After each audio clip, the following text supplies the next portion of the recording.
Seguimos en la pantalla de Canal E con más información y uno de los temas de la semana y de los últimos días tuvo que ver con la ley de movilidad y todo lo que concierne a ello. Tenemos en comunicación para hablar de este tema a Florencia Marcarián, que es abogada previsional. ¿Cómo estás?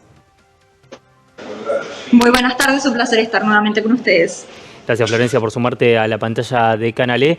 Bueno, ¿cuáles son las novedades en concreto que tenemos respecto de la ley de movilidad, teniendo en cuenta las idas y venidas que se vieron, la quita en un momento de la ley ómnibus? Bueno, en fin, pasanos en limpio el panorama.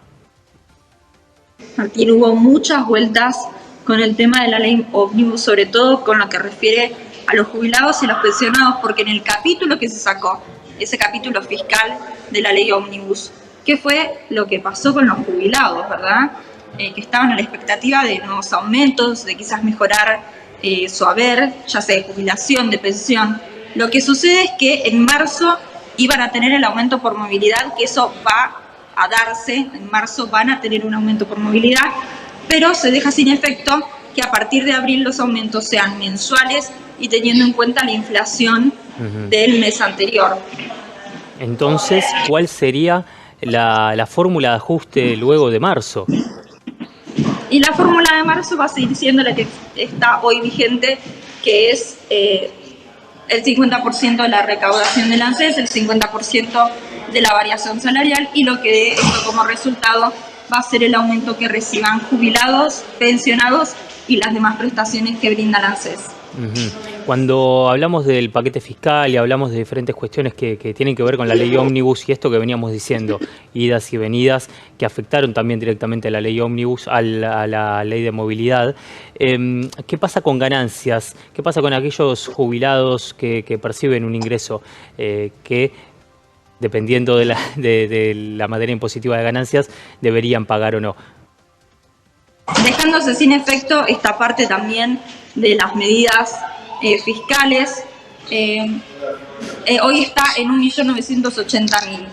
Y seguramente le va a pasar a algún que otro jubilado o pensionado que cobra un poco más de eso, que le quieran cobrar ganancias, pero que sepan que esto se puede discutir en sede judicial porque hay un fallo de la Corte Suprema, que es el fallo Calderón, en el que se dispuso la inconstitucionalidad del artículo 79, inciso C, de la ley de ganancias. Por tanto, no le corresponde ni a los jubilados ni a los pensionados pagar ese impuesto por más que cobren por encima de ese monto.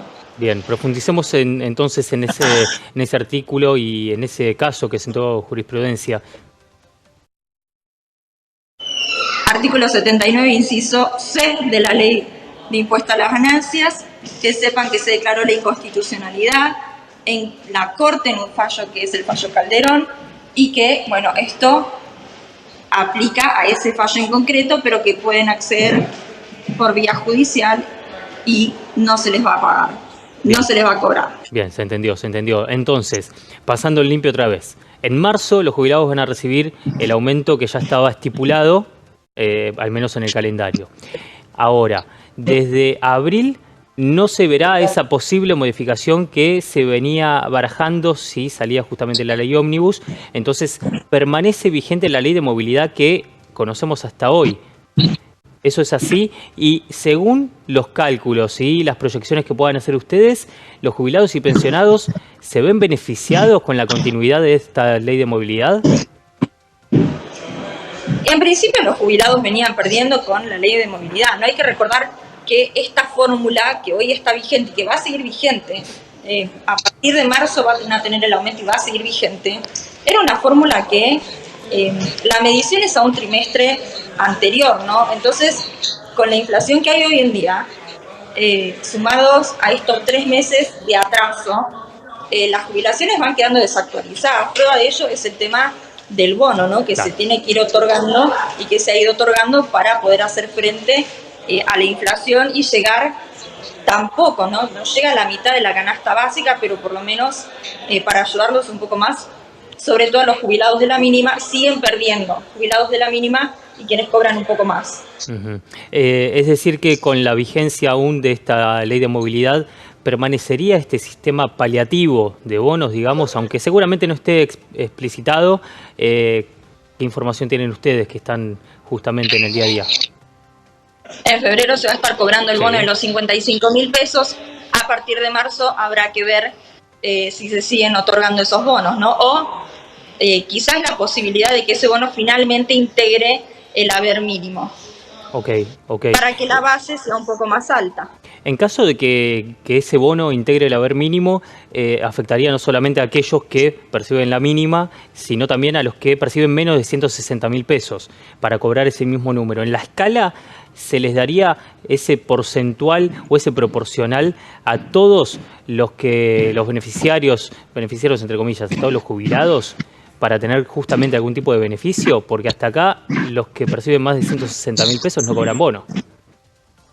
Han quedado fuera de todo refuerzo previsional, ayuda económica, bono, independientemente del nombre que haya recibido, bueno, ese plus que se les ha ido otorgando, pero la manera de reclamar es en vía judicial, que es lo que afecta a tantos jubilados y pensionados y también lo que justifica la cantidad de juicios que existen hoy en día y que están activos. Bien, y la pregunta era esa, en caso de que efectivamente quede integrado al haber este bono, ¿qué pasaría con aquellos que perciben más de 160.000 pesos? Si se integrara ese bono al haber mínimo, bueno, obviamente esa base va a pasar a ser mucho mayor y cada vez que haya un aumento va a beneficiar no solo a los de la mínima, sino también a los que cobran un poquito más. Pero por el momento esa no es una realidad que nos atraviese. Bien, está claro. Florencia, gracias. Muchas gracias a ustedes, que tengan una excelente tarde. Igualmente.